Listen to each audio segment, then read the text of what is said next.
So we're ready to start. The plan today is to study queuing theory. We'll do the lecture, as usual, followed by a pencil and paper exercise in the last hour. Tomorrow, as usual, also a lecture, followed by the lab. And the test will be next Tuesday, right, instead of tomorrow.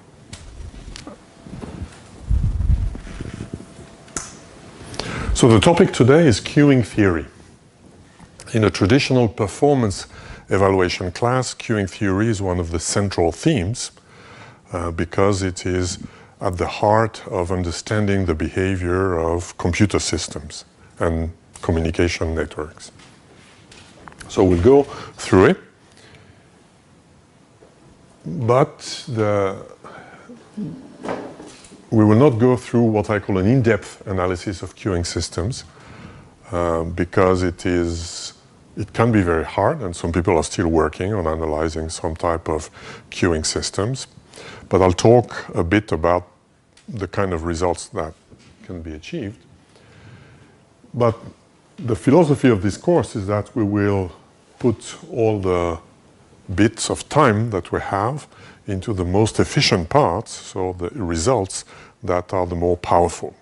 So for the in-depth analysis of some queuing system, I will mention the results. I'll say a few words about how they will obtain. But what we will focus primarily is methods of analysis of queuing system that are of general purpose, that can be used in a large number of situations. So in some sense, the low-hanging fruits of queuing theory. Let's start with the simplest analysis that can be performed for queuing theory, which is called the deterministic analysis. So, deterministic queuing is something that is very easy, because it's very easy, very often it is not done. And it applies to finding worst case and transient analysis. What does that mean? The worst case is, for example, if I have a queuing system, for example, a communication network or a router. A router is a queuing system where the buffers are typically on the output ports. We may be interested in what is the worst case delay for a packet across such a router.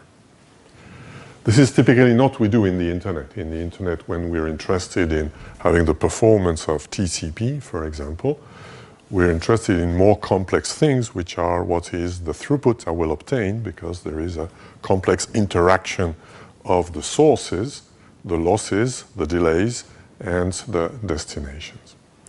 But there are other cases where we care very much about worst case delay. Can you think of some?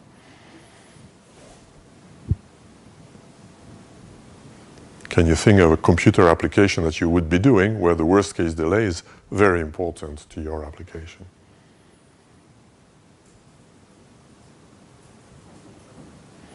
Well, a bad example, ethically bad perhaps, is finance. If you're playing on the financial markets with algorithms, you react to information from the market, and your reaction time, if it's 10 milliseconds rather than 5 milliseconds, make a complete difference. Right? So you care about milliseconds of differences. And then if you have queuing where in average you have 5 millisecond response time, but once in a while it gets 100 milliseconds or even 5 seconds, then you will lose this transaction. Right? That's the topic of real-time communication network. Now there's a whole set of new industries that are using real-time communication. That's the aerospace industry. We heard about the Boeing crash recently. We discovered that Boeings and Airbuses are controlled by computers, in fact, that receive information from sensors over a communication network for the most modern airplanes, and then take decisions. Of course, then you care about what can happen in the worst case. You want a guarantee on the delay. Cars, emerging autonomous cars or self-aided cars, autonomous train driving, ship driving, all those things require some form of worst-case delay. 5G networks are promising that we will be able to do some frightening things, such as remote surgery. and you want to be sure that when the surgeon applies a button to cut something in your body, that this message is not delayed due to buffer being too large somewhere. So that's a vibrant topic today. The topic is worst case analysis. We will see also how we can do what is called transient analysis. Transient analysis is understanding what happens when there is a very atypical situation that has a short-term impact, an impact that is short-term but is important. A mundane example is you are dimensioning the ski system or the queuing system in a ski resort, and you can assume that customers arrive according to a Poisson process, something very smooth, or that customers arrive because there's a train arriving at the train station. So all of a sudden you have 300 customers that come. Or you're managing the crowd direction system inside an airport or inside a train. So you may have sudden arrivals of very large amounts. How much time does it take to empty the queue? That's the kind of transient analysis. Another example that we will see in detail is playback buffer sizing. That's in the context of video, multimedia. A very simple way to think of a video stream is that you have a source, a camera, for example, that sends data at a constant bit rate R. This is overly simplified. If you have some knowledge of signal processing, you will know that we can do better, and modern codecs are able to have variable bit rate. But let's assume for the simplicity here that we have a constant bit rate here. Now, assume this is the camera, so you send the data over the network. At the receiver, you receive the camera images that are in the form of packets, IP packets through the network. So they go through queuing systems. So what does a camera do? It takes pictures at a constant frame rate, for example, 25 frames per second. So one frame every 40 milliseconds. And it creates one packet or several packets every 40 milliseconds. If you want to play that back, you expect to receive that every 40 milliseconds to show them on the screen at the same rate. If you don't, what will happen? Well, you may have broken motion. You're watching a football match and then it freezes. And that's, we all know that kind of things can happen. It can happen because we are not able in the internet today to guarantee worst case delay. But let's see what we could do if we would be able to bound the worst case delay. Now, whatever we do, even if we have a network, a real-time network that guarantees worst case delay, the delay will be variable. Not all packets will suffer the same delay. Why is that?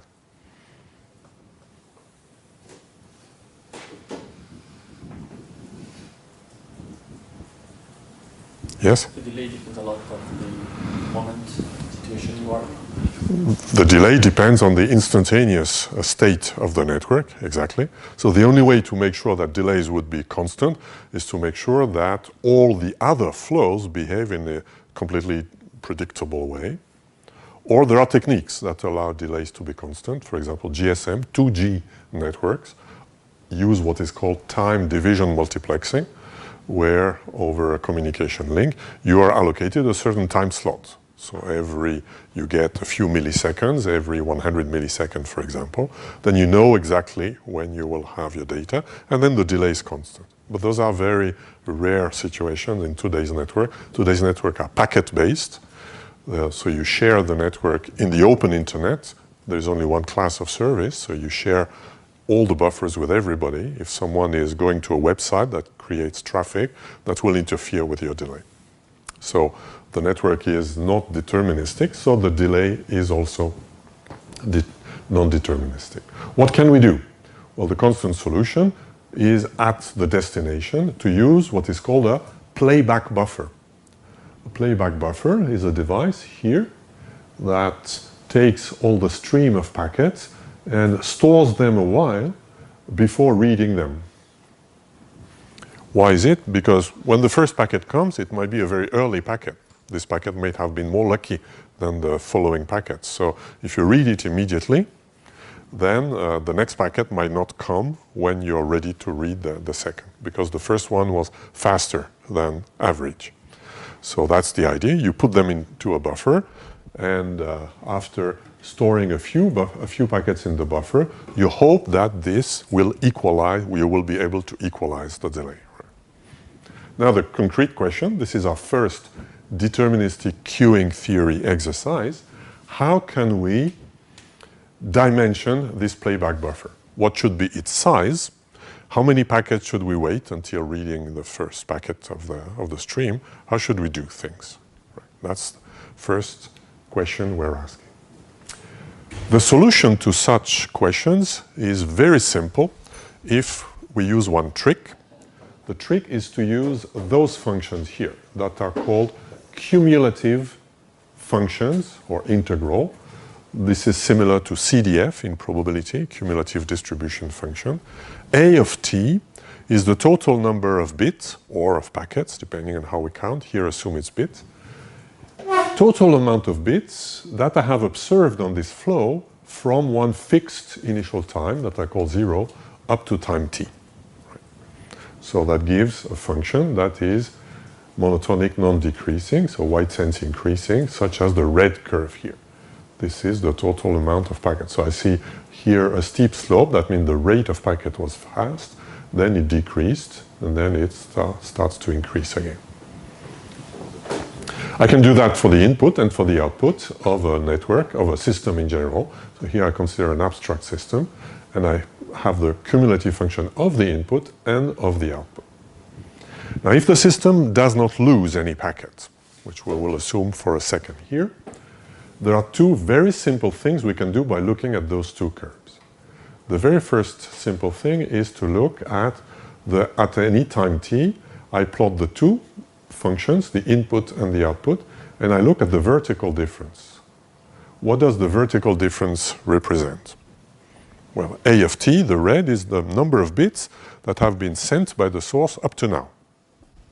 D of t is the number of bits that have been exiting my system up to now. So if there is no loss, the difference is bits that must be in the system. They have entered and they are not yet exited. So that is what is called the backlog, and it will be important if you want to find what is the size of the buffer that you need somewhere, if the system is a buffer.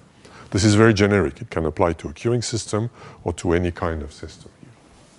So we see graphically here the backlog at any point in time. We see, for example, on this curve that the system was initially empty, and then there is a point where the blue and red curves meet again. When that meet again, that means that's the end of what is called the busy period. The system is empty. Whatever has come in has come out already. It's a reset point for the system. Typically happens when you have bursty arrival, like, for example, this might be a video application where you're using Skype, and here you've muted the camera, and then nothing is sent, or very little amount of data is sent. Similarly, if we draw a horizontal line, we can interpret this as the delay, because if I am at time t here, I go to the y-axis, I have the number of bits that have been sent up to this point. If I draw the horizontal line, I will find on the x-axis the time at which the same amount of bit has gone out. Now, if the system preserves the order of bits, which is said here, if the system is FIFO, that's the delay. If there is no loss and if it's FIFO, the time at which x bits have gone out minus the time at which x bits have come in is exactly the delay it took for the last of these x bits to get out. So that's the first intellectual tools that we can use, and that is very powerful. From there, we can already do lots of things. For example, let's come back to our playback buffer system. Here I'm illustrating what the source is doing, assuming in this simplified model that the source sends at a constant rate. So I'm showing this as a straight line. I'm cheating a bit because in reality the source sends packets. So you will not have a complete straight line, but you will have more probably a staircase function with little steps corresponding to the size of a packet. But I ignore this for the sake of simplicity. When we do deterministic networking, usually we do those staircase things, but here I'm ignoring it to make the story simpler. So this is what the source sends. Then the data goes through a network, and I call A prime of t this is this red line here, the output of the network. We see that the output has, roughly speaking, the same rate. It decreases at the same speed as here, but not exactly. It's not a straight line. So we see that the delay, for example, here is shorter than the delay there, which corresponds to what we said a few minutes ago when we go through a communication network. Unless you have very, very special TDMA things, the delay is variable. So this is my output. Now I am the playback buffer engineer. I've received this, and my goal is to create something that will be read on my screen and will give the illusion of a fixed delay, because I want to play the video smoothly without any stopping or acceleration. That would be a trick that we could do. But if we don't want to do that, if we want to give the illusion of a perfect video rendering, I want to create a constant delay. So I want to create an output, which is the blue line here, which is the same as the input, shifting in time. Now the question is, how can I do that? How should I manage my playout buffer? In order to do this, we need to have some assumption about the worst case delay in the network. We see the worst case delay is when the delay is smaller or when it is larger. Here. The difference between the larger and the smaller delay is often called the jitter. In communication theory, the jitter also means something else. When you talk of a clock, it may need the variable part of the delay between the ticks of a clock. In communication network, the jitter means typically the difference between the max and the mean delay. It's the variable part of the delay. There is a fixed delay, which is due to things like transmission at the speed of the lines, which is given by the size of the packet, and propagation, which is given by the speed of light in the communication medium. So this is fixed, doesn't hurt the video application, but it's the queuing that is variable, perhaps other things that are variable as well, that creates a problem. So let's assume that we have bounds on the delay jitter. In the worst case, if we don't know a lower bound, we can put something given by all the transmission and propagation time. Very often, we can have some idea about bounds. So I'm assuming here I have a symmetric bound. I can say that given d of 0, the first bit that is received here, I think that I can estimate that the delay of any other bit will be minus delta and plus delta of the delay of this packet here.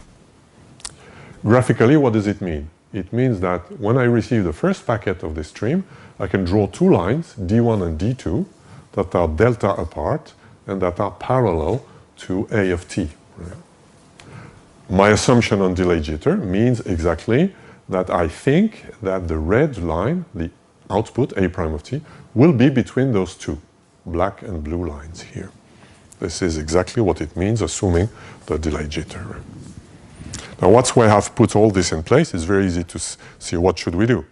We want to read the data here such that we are always able to read the data. We never face what is called buffer starvation. Buffer starvation is when the application wants to read the data and there's nothing. So the application will hang. You will freeze the image, or you repeat it, or you repeat the same sound. You need to mask or to do something, but it's something bad. It will have a quality of service impact here. If we want to never freeze on the image, what does that mean? Well, it means that the output curve here should always be on the right of the red curve. Right? Because if it's below, that means there would be a point where the number of bits I want to input is more than the number of bits I have received. So an output should always be less than an input in a causal system. So we want the blue line to be below the red line. Now I know the red line is between those two slanted lines here. That's my assumption on between D1 and D2.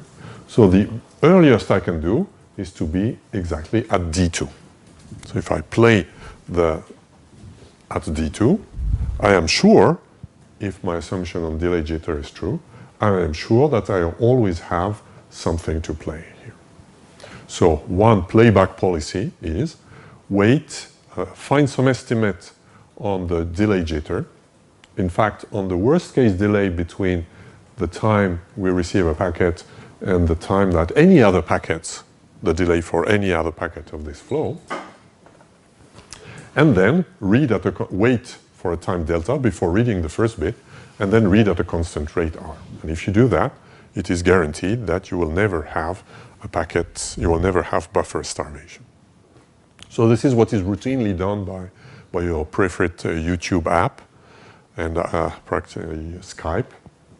Except, of course, they need to find some estimate of delta, so they typically do that at the beginning of a session, where they accumulate a number of packets in the buffer, and at the same time try to get some idea about the timings here. We've talked about delay.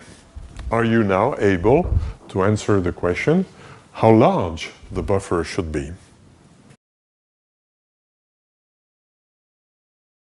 And the short majority says B, which is the correct answer.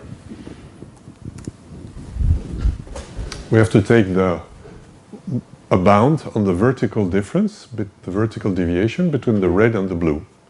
But we know the red is between those D1 and D2, so the largest we have is from D1 to D2. Since they have both slope R, it gives me 2R delta. So we see, in fact, the lower bound on the jitter, on the delay, is used to dimension the buffer. If you have very large buffer sizes, which is often the case, you don't care about the lower bound because you buffer. If you buffer on disk, for example, you have gigabytes of storage, then you don't care about that, and you need only to be able to bound in this direction. So this is our first set of tools. We will come back to that towards the end of this module.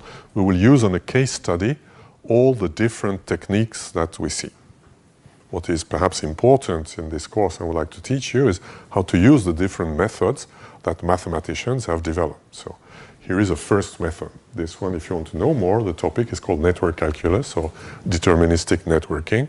So there is a whole theory of using these things to perform worst-case buffer dimensioning. This is how, for example, the Airbus communication network is dimensioned. But that's all we'll say about this in this course, except at the end when we will do a case study where we will use all the different techniques. I emphasize again, it's important in performance evaluation to understand, first to have a large portfolio of techniques, to be able to apply the right techniques to the right problem, as opposed to using a technique because you know it, right? If you own a hammer, every problem looks like a nail. But we want to avoid that. So I will give you all the different techniques that have been developed over the last century.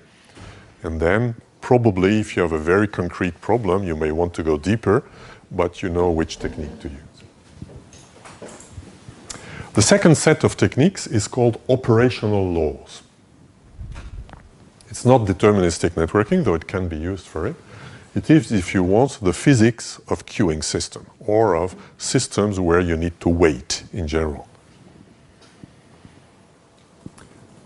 The first law, which is very famous, is called Little's law. It's illustrated here. We have three quantities that are illustrated. I have a system where you have jobs that come in. The vocabulary varies. Sometimes they are called customers. The classic queuing theory language would be to call them customers. They can be packets in a network. They can be jobs in a processing system. So things arrive, and lambda is the rate at which they arrive. What exactly it means, we will see that there are different interpretations in simulation, in stationary processes. We will talk about that a bit later. But for us, it is the number of arrival per second.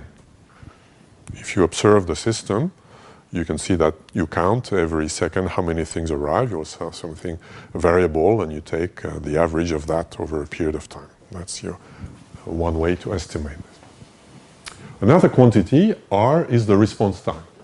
That's the quantity of interest in queuing theory, how much time objects or jobs spend in the system. If it's a customer in a queuing system, it's how much time when you join the queue at the post office, how much time it takes between entering the post office and leaving. That's R. And R is here the average response time. What does average means? Well, if you do a simulation, it means I look at all the jobs or all the customers, I meter how much time they spent, and I take the average. So the sum of all the residence times divided by the number of customers I have observed. Right? That's the average response time. I focus on those little details because in performance evaluation it's important when we define a metric, those are metrics, to define how they are measured. Right? Average might mean different things, right? In particular, there's another average, which is the average number of customers in the system. So that's a different average. To find the average here, I need to observe all the customers, start a clock when they enter the post office, watch at which time they leave the post office, and take all those times and in a big spreadsheet, take the sum and divide by the number of customers. That's one way to do it. Here, this is the average number of customers in the system. So in the post office, how many people are there in average?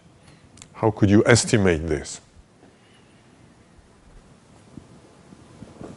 Well, the post office perhaps has inspectors that come into post offices randomly, and they count how many people there are. That's one way of doing it.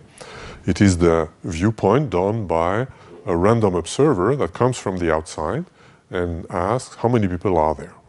That's one way to do it. Another way, if you have cameras and things like this, would be every minute to take a snapshot of the post office, have software that counts how many people are in the post office, and you have a time series of every minute a number, and you take the average of that. Take the integral, the sum of all the numbers divided by the number of minutes. Right? Yes?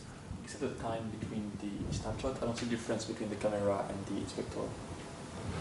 Yes, the camera viewpoint and the inspector viewpoint are different, right? Although they are sampling the same thing. The inspector is doing a randomized sampling. So if the inspector comes once every month in the post office, and the post office occupancy varies dramatically, you will have an extremely random sample. So it will be an estimate done by a very thin sample. So in expectation, it should be the same if the system is stationary, if the post office behaves the same way day after day. What the inspector does, we will come back to that when we'll talk pound calculus. If a random observer comes according to a Poisson process, independently of the state of the system, independent is important here. I mean, the inspector doesn't know whether he expects the post office to be full or not, right? If the inspector comes always when the post office is full, of course he will sample a very large mean number. So he should come without warning the post office so that the post office does not adapt. The clerks work harder to make the queue smaller, for example, or work less to make it larger because they need more people. So the things must be independent. If they're independent, a random observer that comes into a system provides a sample which is an unbiased estimate of the average number of customers in the system. Of course, it is a random thing, so we will need to find a confidence interval around this that may be very large if you do it very infrequently. Okay. But fundamentally, here we are doing a time average. This average means over time, if the inspector, you would have microscopic inspectors that come randomly and look at things like little mice that come and count and go out, or little drones that come and take a snapshot and leave. And if you do that very often, you will have exactly this average, which is a time average. Whereas this one is a customer average. It's a per customer average. Right? So if I have those three quantities, then there is this relation, which is called Little's relation. Lambda times R should be exactly equal to n. We should check the units here. Lambda is in customers per second.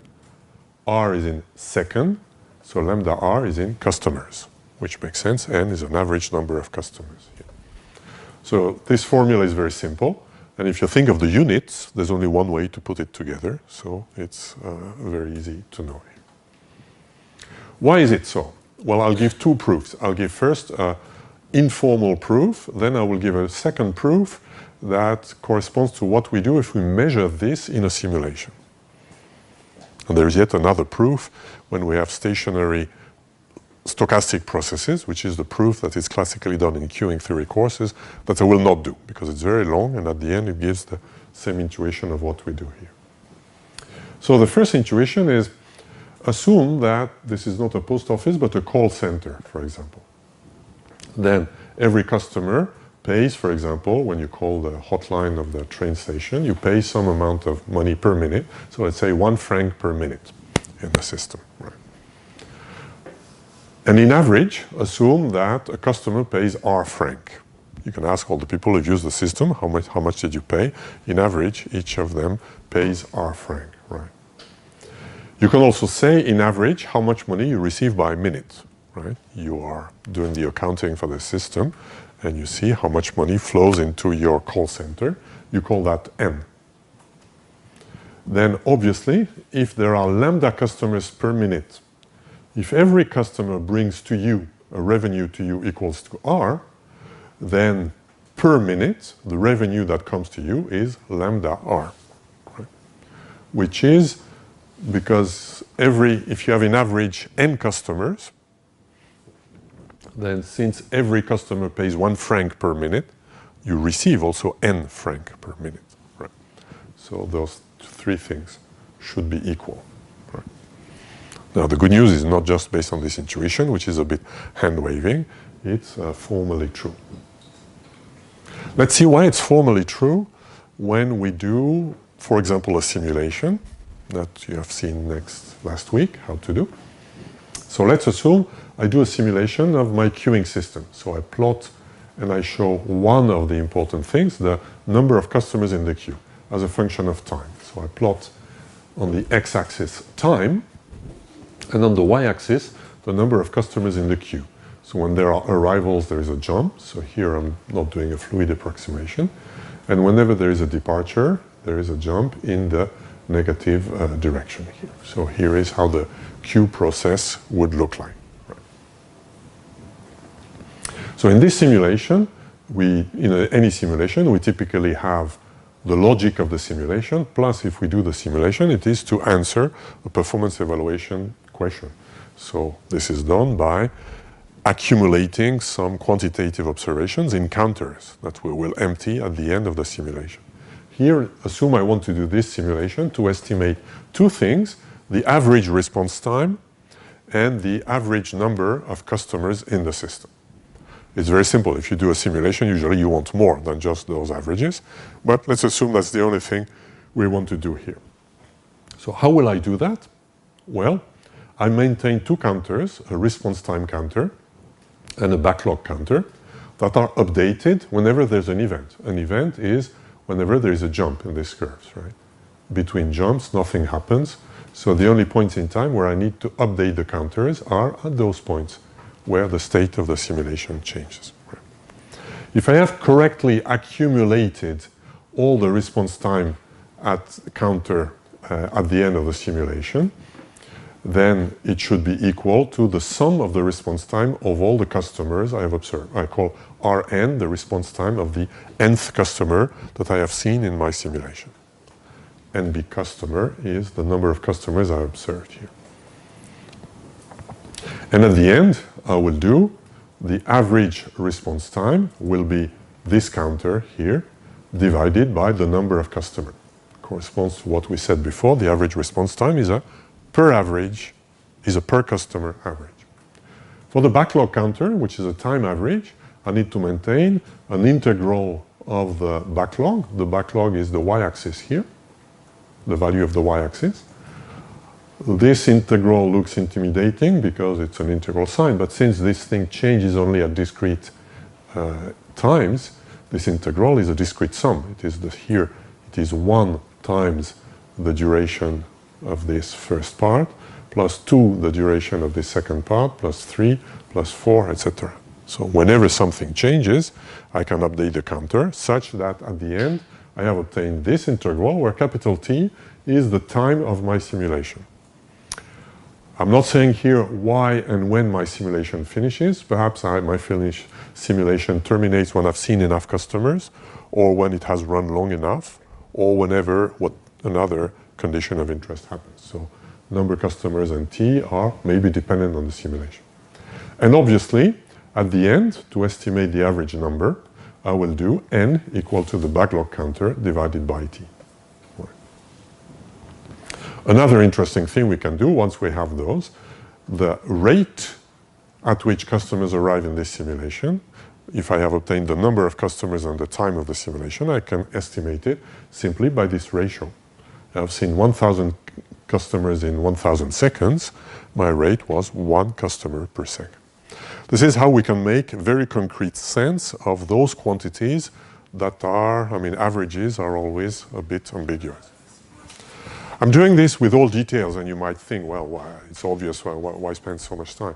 But I think it's very important in everything that we do when we do quantitative analysis of something, not just performance evaluation of computer and communication systems, but when you reason about the performance of anything, of a machine learning algorithm, of whatever system you do, it's very important when you reason about a metric to also reason on how you would acquire it, ideally, if you would do a simulation.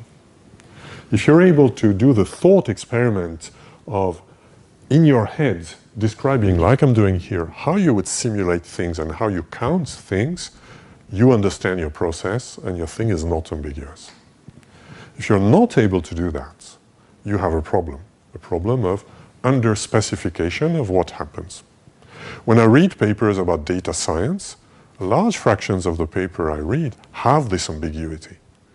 They say, the average number of adjacent nodes on this graph is this. What do they mean by average? Right? How would I estimate this average? Just estimating it. I'm not asking how to do this machine learning or data science algorithm, but how do I know whether what they say has a value of 2 or 2.1? How do I know this? Right? If I'm not able to know this by reading the paper, there is a problem. It means there is an implicit assumption made that I'm not able to recreate, so perhaps things are not exact, or this is not what I was expecting, or whatever. So, do this thought experiment here. How would you update each counter at time t2, at this time here? So, t2 is a time where there is a departure. A notation like b of t2 minus means there is always an ambiguity when you have discrete events at time t, and you call b of t3, is it just before or just after? So to avoid this ambiguity, I put a minus. Minus means just before t2 here.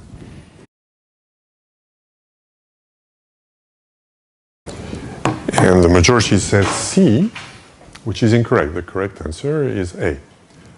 Let's see why. Well, the goal in this simulation is at the end to have the average response time. So how can I do it? I could do it like LaTeX in n passes. I could do first the simulation, keep a record of everything, then count the things. But that would be inefficient. We would like to do something on the fly, which is what we do here. So on the fly, we accumulate in the counter something that will be, at the end of the simulation, what do we need to have? We need to have the sum of all the response times of all the customers. That's what we want to have. So this counter, response time counter, is something that at the end of the simulation should be the sum of the time spent by each customer. How does it increase this? So at time, we're at time t2, that means assume it has been correctly done at time t3. We need at time t2, when there is a change, to account for what has changed in this interval. So we need to accumulate, to add to this counter, the correct thing, which is the sum of the delta to the response times of all the customers who were in the system. How many customers were in the system? As given by the y-axis, is b of t2 minus 3 here in that case. How much time did each of them spend more? How much extra time did they spend in the system? Well, the delta t. T2 minus T3, this interval. Right. So each of them if I take an individual counter for every customer, I need to add T2 minus T3 to each of them. Since there are 3 of them, I need to add 3 times T2 minus T3, which is the first thing here. So I need to increment the response time counter by this quantity. Let's look at the backlog counter. The backlog counter is a different thing. It's a time average, and the goal is to accumulate in this counter the integral of the size of the backlog, of the number of customers, over the time. So same question, let's see what had happened at time T3. Assume it has been well done. What is the delta to this integral between T2 and T3? Well, this integral is easy to understand. It is the integral that is below, it is the area that's below the blue curve. Right? So how much do I add to this integral when I jump from T3 to T2? Well, it is the area of this rectangle here, which is T2 minus T3 multiplied by the y-axis B of T2 minus. So this is how much I should increase the counter here. So, little question is, how would I do that online? That's what we see here. Why do we do this? Well, there is something remarkable happening here.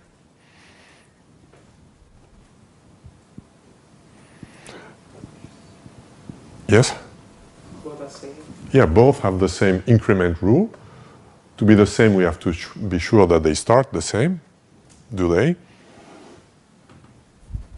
Well, when I start the simulation, all the counters will be 0 here. I've seen no customer and I've seen no time. So they start at 0. They have the same increment rule, so they are the same. At any point in time in the simulation, those 2 counters are the same.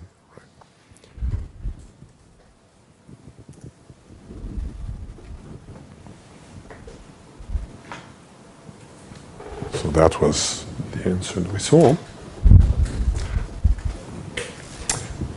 Now this will explain why this Little's law will be true in this way of estimating all those quantities. Because at the end of the simulation, I will do R equal response time counter divided by number of customers, lambda number of customers divided by T, and N backlog counter divided by T. This we have discussed already before the quiz. So now if I compare those things, taking into account that the 2 counters are the same, we find that lambda R is equal to exactly N. Right? So one way to understand Little's formula is to say, well, if I do the estimates of those quantities in exactly this form, in fact, they will always be true all along my simulation. So at the end, they will be true also here. This is one of the ways to show Little's formula. Now, of course, when we do that, I took some choices about how to estimate things. When we say this is the average rate, or this is the rate is already an average. This is the average response time, this is the average number. When I average things, there is always some choice to do.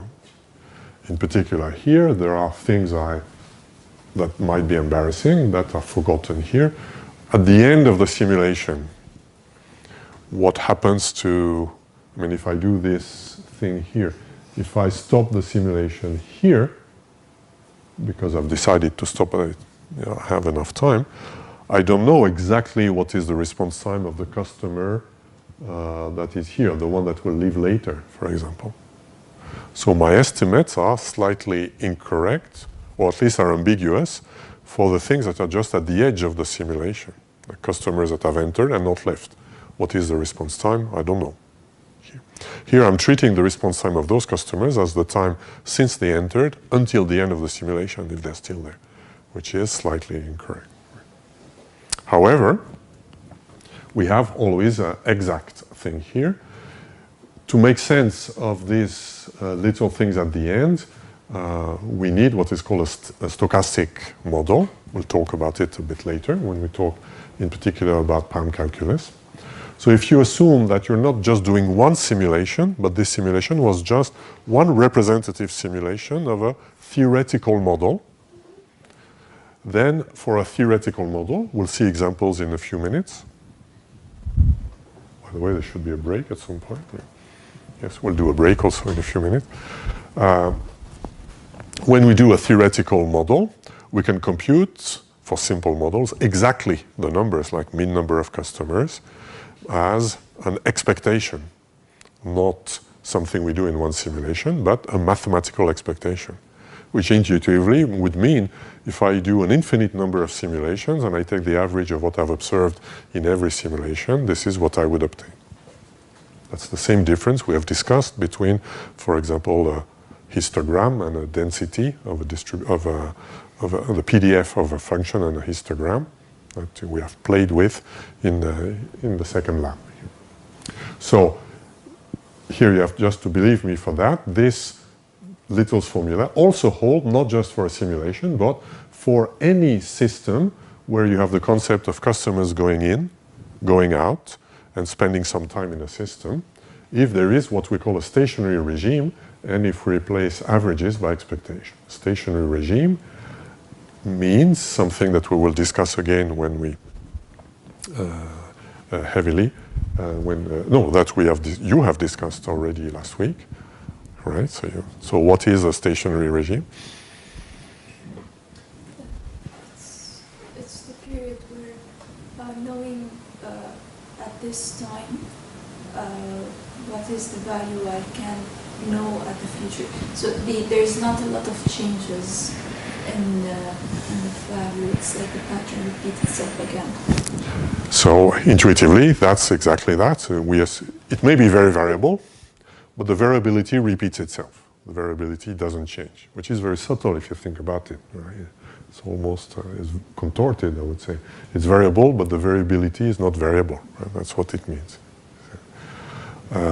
So it's an artifact of the fact that we think about the reality of the physical world as a sample of a stochastic system. We imagine that there is somewhere a random number generator that produces the reality, and we see only one sample. Right? To do estimations, it's very convenient if we assume that the system is stationary, which means if we run it several times, it's the same system that we're running again and again, as opposed to a system that changes its behavior. But be careful, it's not as simple as what I just said. You have seen last week examples of systems that don't have a stationary regime. What are those, for example? Can you quote some? Utilization factors greater than 1. A queue with a utilization factor larger than 1. So a queuing system like this one, if the time spent by one job in the system is very large compared to the rate at which the jobs arrive. So then the queue will build up. That's the classical system where, so if you observe the streets or the highways in an area at the beginning of congestion, I mean, before it's fluid, after then it blocks, so there is a change of regime here. So that's the prototypal case. That will be of interest for us here also. Okay, we do a break and we resume at 2:15.